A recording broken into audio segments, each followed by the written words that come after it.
If we talk about the economical impact of the fourth industrial revolution, I think one of the key things that we're starting to see and we have to grapple with is this phenomenon of increasing concentration in digitally enabled economies. Economists have grappled with this idea of the reducing labor share as a factor of production, and they've been trying to figure out what's driving that.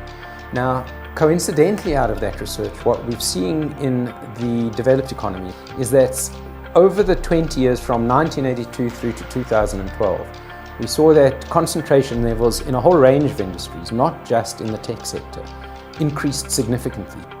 But what was interesting is that the concentration really shows quite a marked uptick in the mid-90s, which is precisely at the point where computerization started entering the workplace.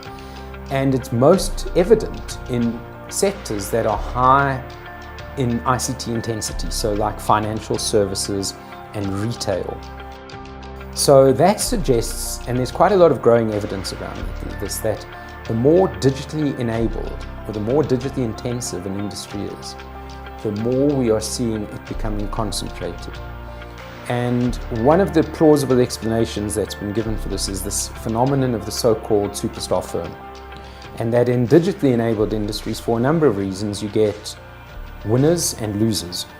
And for example, you might get winners because they have better access to information. They use information better. That creates an information asymmetry in the market.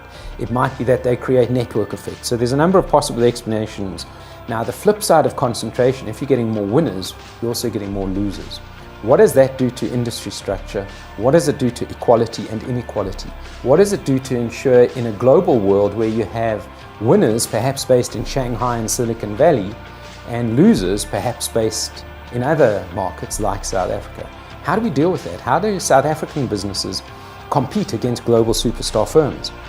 What do we need to do from an industry structure, policy, industrial practice and economic practice and policy to actually ensure that South Africa, we get our own superstar firms, but at the same time we foster competition in a vibrant small and medium enterprise market?